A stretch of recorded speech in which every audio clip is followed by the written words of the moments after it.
Hello, welcome to the David Eagle podcast. My name is David Eagle. This is the weekly omnibus edition of David's Daily Digital Dollop, which was a project that I embarked on in 2016, where I released a podcast every single day for that year. I'm recording this introduction in 2022. What I realised looking back at the old podcast episodes was, obviously, because I'd done this project, there were 366 podcasts for 2016 alone, which I thought was a bit ridiculous. So I thought I would streamline things and create these weekly omnibus editions. We're now into week 6. And as we enter February, January was a very quiet month. There wasn't really much going on. So it wasn't particularly difficult to do the project, to write a blog, to release the podcast, to record it.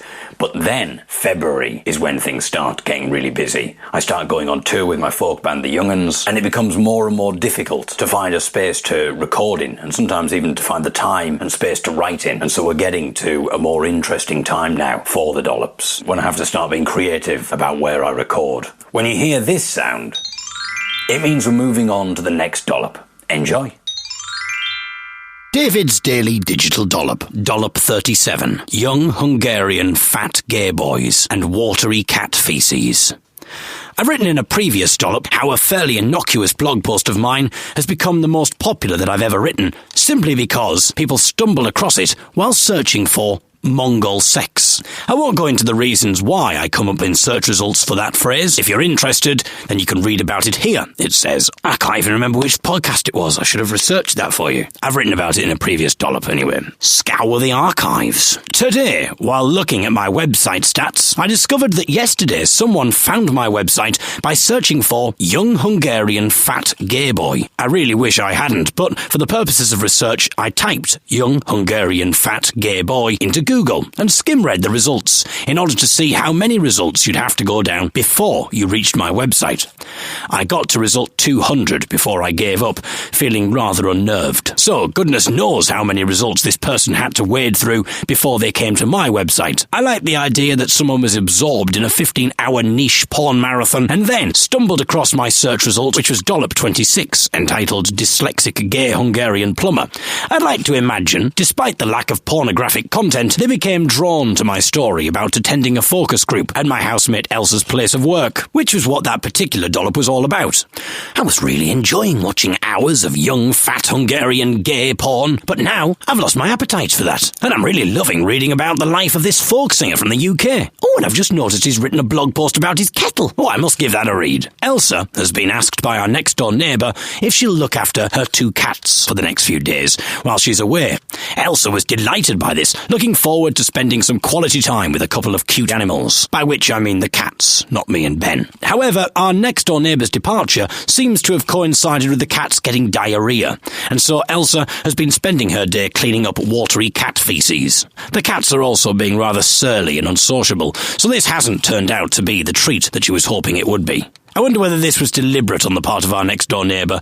Perhaps she's been getting annoyed with us playing music too loudly, and rather than dealing with it the conventional manner, has decided to punish us by going away for 5 days, entrusting the cats to us, which she has deliberately fed with diarrhoea-inducing food. Last Sunday was my housemate Ben's birthday, and I mentioned in Sunday's dollop that there are hundreds of results that come up in Spotify for the search term Happy Birthday Benjamin.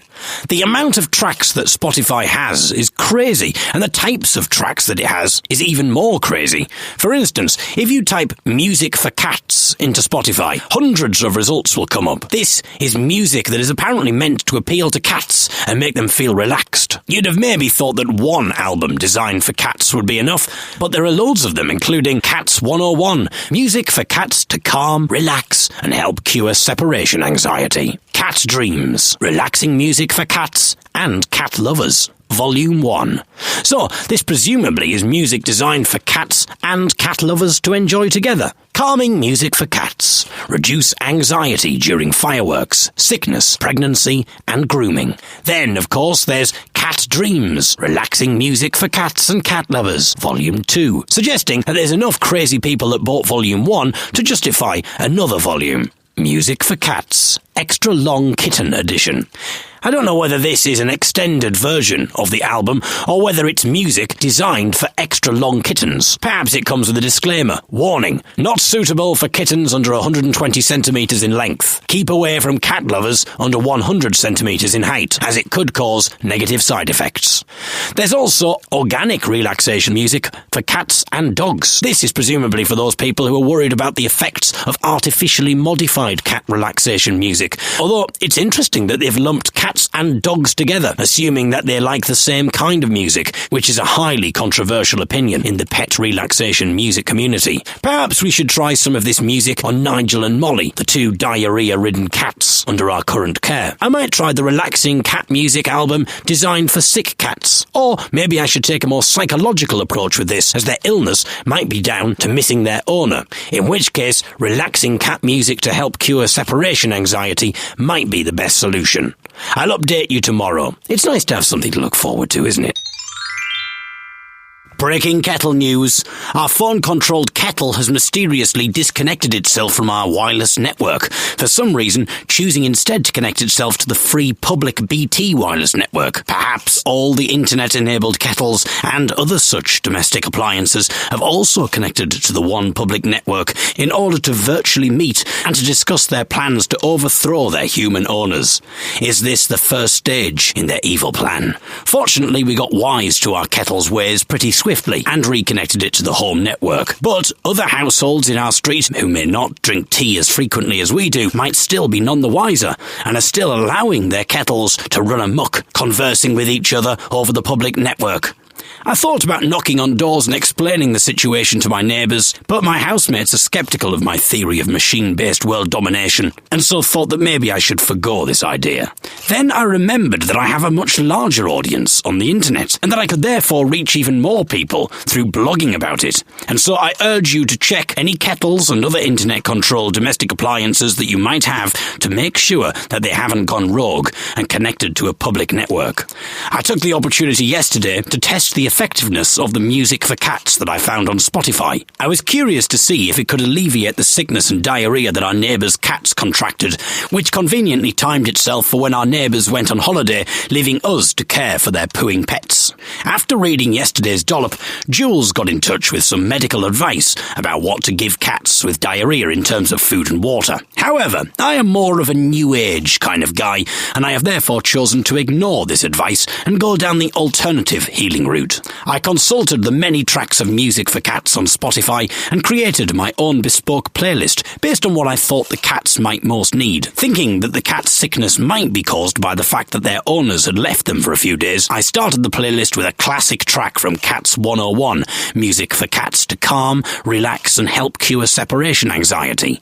A track entitled Separation Anxiety Be Gone. I then followed it with a track called Calming Cures, which seemed like a good choice for a sick cat. I hope I'm not blinding you with science here. I deliberately skipped past certain tracks, such as I'm So Glad You're Home, as I thought that this might remind the cats about the fact that their owners weren't at home and refuel their separation anxiety issues. So, as you can tell, a lot of thought and care went into this. I also threw in a few hits for the cats too, including Sting's Fields of Gold and Let It Be by the Beatles. Obviously not the real versions, but versions that have been specially arranged and recorded with cats in mind. From the album Relaxing Pop Songs for Pets, soothing popular songs for dogs, cats and bird music to relax, calm and keep company. Presumably, the actual versions of these songs don't really do it for cats, dogs and birds, but then a crack team of medical scientists, pet psychologists and music therapists worked together to produce versions of these songs that are friendly for cats, dogs and birds. I might get in contact with this team of experts and see if they're interested in working with the young'uns to create cat, dog and bird-friendly versions of our albums. Miraculously, the cats are cured. Well, I say miraculously. Obviously, there is no such thing as miracles, and to believe in such nonsense would be stupid. It's obviously the carefully constructed playlist of scientifically tested cat-friendly music that healed the cats. So, as I'm sure you'll agree, I've conclusively proved the scientific validity of this alternative healing method, and those clueless, rational skeptics in the mainstream veterinary world will have to wake up and realise the efficacy of healing cats purely by specially designed music. You cannot deny it. After all, the proof is in the pooing. Sleepwalk of shame. I can only recall a few occasions when I have sleepwalked. The first was while at university. I woke up finding myself stood up and noticed that the door to my bedroom in the halls of residence was closing behind me. By the time I'd properly comprehended what was taking place, the door had closed and automatically locked, leaving me on the outside of my room, standing in the corridor.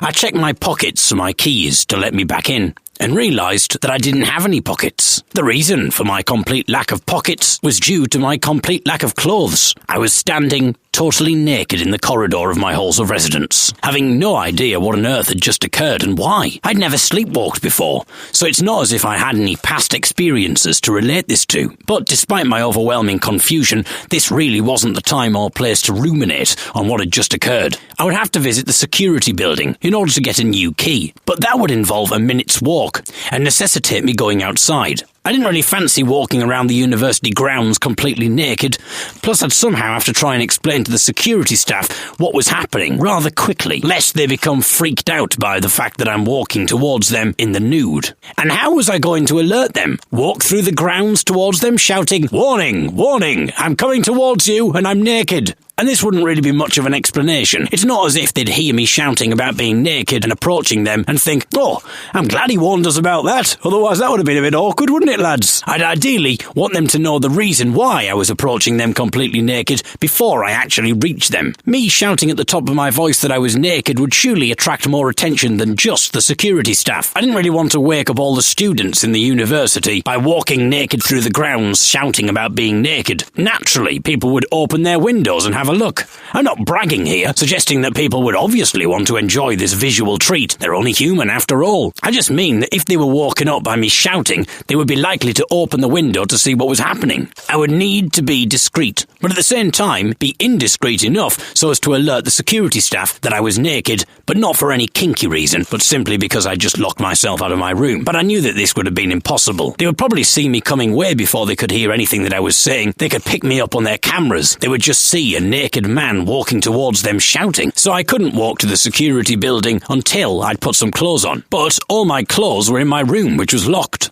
Perhaps I could find something in the corridor that would suffice to cover the essentials. Perhaps there'd be a curtain on one of the windows that I could take down and wear. You may think that this is completely illogical, but I'd just woken up, and what choice did I have? I needed something to wear, and with a complete absence of clothes, I would need to explore alternative options. I took a step into the corridor, and at that point, the light came on. I stood, frozen in horror. Someone had come out of their room. The only reason the light would come on was if someone had activated it, and the only way that they could do that was by moving. And then I remembered that I had just moved, and thus it was presumably me who'd activated the light. Again, I was not thinking logically. I was in a panic, in an odd state of alertness, by which I'm referring purely to my brain state. I was completely unalert as far as that part of me went, which is just as well, really, otherwise that could make the situation even more awkward. I tentatively tiptoed down the corridor as quietly as possible, dreading that my antics might wake someone up who may open their door to investigate. I searched for curtains, but it was no use. There were some pull-down curtains that were currently open and consequently right at the top of the window. The only way that I'd be able to get those down was by fiddling with the fastenings at the very top of the window. It was quite a large window, and so this would essentially mean that I'd have to stretch right up, standing on my tiptoes, in order to reach. This would not be an easy task and would require me to stand tall and upright. Again, not like that. I really wasn't finding this arousing. In full view of anyone who might look in, I would essentially be putting myself on exhibition, standing in front of the window displaying myself. So, another plan thwarted. The only way I was going to get some clothes was if I borrowed some from someone. I really didn't want to do this, but I had no choice. I crept to the bedroom door of the person who lived next door to me, Dan. I very quietly knocked on his door. I wanted to wake him up, but obviously didn't want to wake anybody else up. It would be a highly awkward scenario if somebody else heard the knocking, assuming it was someone knocking on their door, and opened the door to see me standing outside Dan's door, completely naked. I therefore tried a knock that was hopefully loud enough for Dan to hear, but quiet enough so as not to arouse anybody else. I knocked again, daring to knock a little louder. There was a pause, and then I heard some movement from the other side of the door. Had he heard? I pressed my ear against the keyhole. It sounded like he was getting out of bed. Brilliant! I was saved. He'd answer the door, I'd get some clothes from him, and walk to the security building and get another... Hang on, what the hell was I thinking? Imagine what he'd think when he opened his door to see me standing there completely naked. Goodness knows how he'd react. If he shouted out in shock, then it might wake others up, who might come out of their rooms to see what the commotion is all about. I needed to warn him about my physical state before he opened the door. I could hear him getting closer to the door. At least I assumed that's what I was hearing. My heart was beating so loudly that I couldn't really tell. But I must act quickly. If he was up, then he'd be at the door in a couple of seconds. It was important to keep my voice quiet, but loud enough that he heard me. It was vital that he heard me. Otherwise, goodness knows what would happen. Dan, I began, my voice nervous and urgent. I'm completely naked, Dan. There, I'd said it. With a bit of luck he'd heard me, and now he'd know, so that at least he wouldn't be shocked. What do you mean he wouldn't be shocked, David? Dan, I'm completely naked. That's hardly the most innocuous phrase in the world. What did I think was going to happen next? That he'd open the door and say, "Oh, so you are. Thank goodness you warned me, otherwise I'd have been really freaked out. Well, you best come in. Fancy a drink? What have you been up to?" And if he had said that, then it would have been me who was freaked out, and that would add another and very different dimension of awkwardness. I needed to quickly explain what had happened before he opened the door. I hurriedly tried to explain the situation through the keyhole. I then put my ear back to the keyhole and listened for a response. I heard the sound of a wardrobe opening and then closing. I then heard rustling and further movement. I think he may have understood and was getting some clothes for me. I still couldn't be sure, though. Perhaps he hadn't heard any of what I'd said and had just heard the knocking. Maybe he was just putting some clothes on before opening the door. Should I try and explain the situation again, just in case? Dan, I'm just warning you that I've been sleepwalking. I woke up outside my room, completely naked, and the door opened. Yes, I know. Shut up. Quick, get in before someone sees. I stepped into his room and the door closed behind me. He handed me some clothes, which I hurriedly put on, and then walked to the security building, got a spare key, and let myself back into my room. Fortunately, it hadn't played out as badly as it could have done. Apparently there was a reported case of a woman in Australia who used to sleepwalk, leave the house, and have sex with complete strangers. Perhaps I'll meet her in March. Hey, babe, are you currently experiencing a parasomnia episode caused by REM sleep behaviour disorder, or are you just pleased to see me? Another reported case involved a chef who would get up in the middle of the night and cook. There is another case of a man who gets up during the night and produces surrealistic artworks in his sleep. Apparently, he'd never had an artistic inclination before this started happening and doesn't have any artistic thoughts during the day. He has no recollection of creating the pieces of art, but simply discovers them upon waking the next day. He's also had requests to exhibit his work in art galleries. Damn these people. If only there was some way of programming my brain to get up in the middle of the night and create these dollops so that, upon waking, I find them to be done. But, alas, the closest thing that I've come to achieving that is getting a poltergeist to help me out. I was writing about the person who was sitting next to me on the train. They were listening to music from their mobile phone speaker and singing along. The music they were listening and singing along to was awful. It was completely ruining my concentration. Being unable to focus on writing what I was intending to write about, I instead wrote an impassioned rant about the annoying person sat next to me. Don't worry, being blind, I don't need to have the laptop display turned on, and so I set it to be turned off by default, meaning that unless this person was able to read my fingers, they would have no idea what I was writing. And given the bills that they were assaulting their ears with, I don't think that there was any chance of them having the intelligence or the ability to read what someone was writing by analysing their touch typing. Because I was angry with them, I chose to write the blog as if I was writing directly to them. I made quite a few assumptions about this person, formed purely on the fact that they were annoying me and were listening to mind-numbing shit. It was, in essence, a character assassination based solely on their music choices and her gregarious behaviour.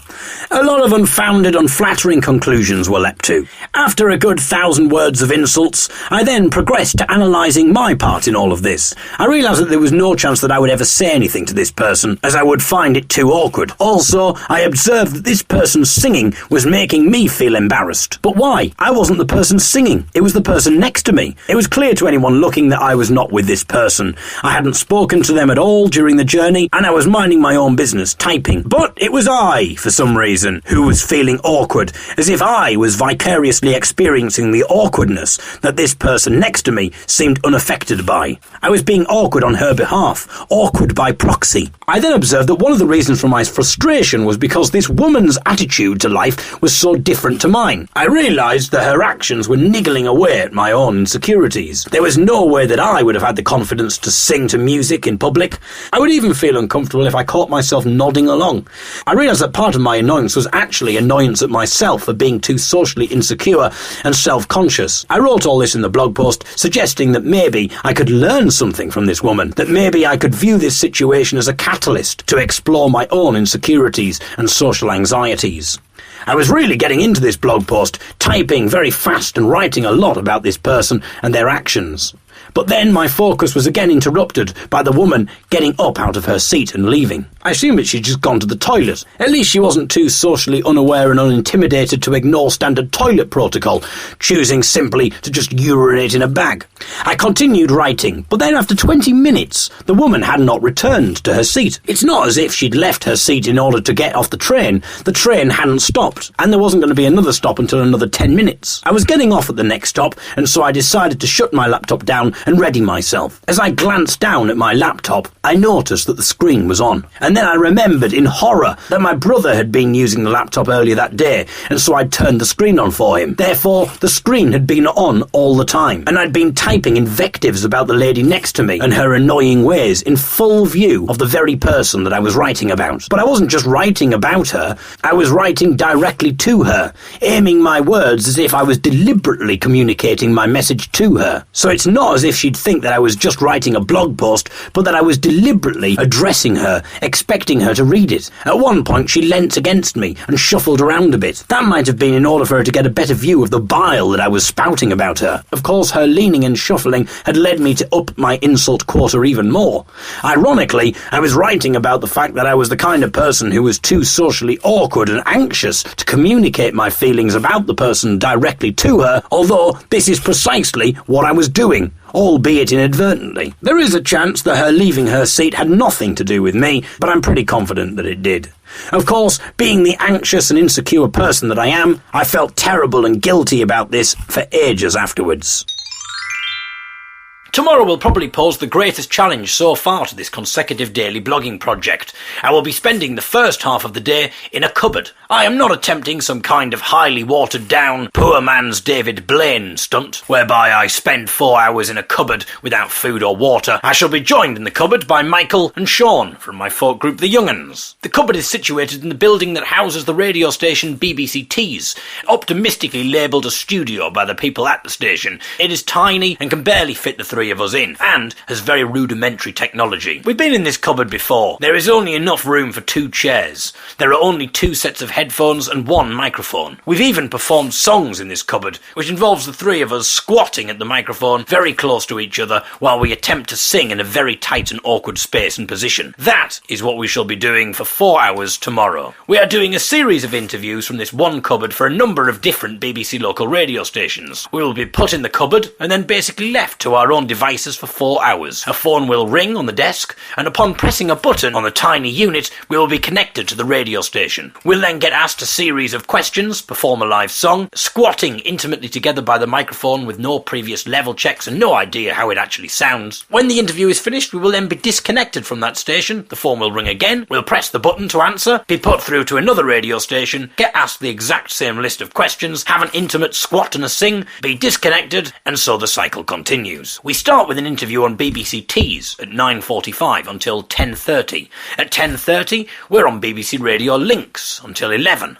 Then, at 11, we get connected to BBC York until 11:30. At 11:30, we are handed over to BBC Bristol. Then, straight after that, we are contacted by BBC Radio Wiltshire. Immediately following this is a chat and a song with BBC Radio Merseyside. And straight after that, at 1 o'clock, we are contacted by BBC Cumbria. At 1:30, we finally exit the cupboard with a new perspective on life. Decide that 4 hours squatting intimately in a cupboard with the same 2 people has pushed us to the brink and consequently disband the group, therefore making the last 4 hours completely redundant. If you're a crazy person, then you could use the above list as a schedule and tune in to all the shows. You'll probably hear the 3 of us becoming audibly more and more insane with each passing interview. We've had nearly 2 months off, and I feel as if I should have been spending that time mentally preparing myself for the moment that I have to spend 4 hours squatting in a tiny cupboard with the same 2 people, being asked the same questions over and over again. Perhaps I could have spent the time developing some technology that is able to do the interviews on our behalf. I could have fed all of our answers to previous radio interviews into a computer and then programmed the computer with a load of keywords pertaining to each answer. When a presenter asked a question, the computer will check the list of keywords and choose the most appropriate answer based on the best match. Given that I'd had a couple of months off, I'd have probably had time to make even more complex enhancements to the system, including programming the computer to detect the intonation and inflection of the radio presenter in order to register that a presenter might be making a joke, at which point the computer could choose from a series of young'uns laughter clips taken from previous interviews, ranging from mildly amusing up to side-splittingly hilarious. This invention would save us the hassle of having to actually answer the questions. We could just sit outside the cupboard, getting on with something else, and we'd only need to interrupt the young'uns' radio interview autopilot system if the presenter said something off the general script that the machine was struggling to find an appropriate response for.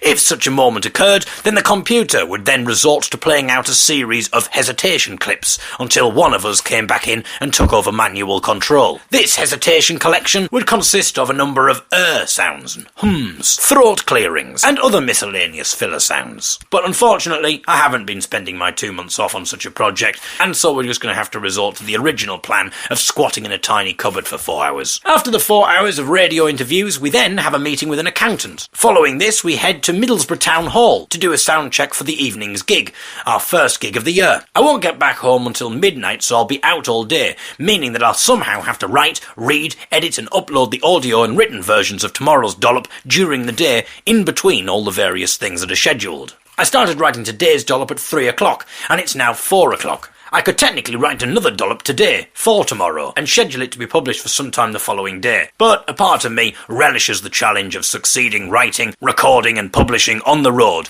Plus, I'm too lazy to write any more today. If you are at the gig tomorrow and you see me typing on stage, then you know that things have gotten serious. I think that might be a step too far, although it would be impressive if I could sing and type at the same time, perhaps typing in rhythm to the singing. This would take multitasking to a whole new level. Back tomorrow, definitely, even at the risk of possibly ruining a gig.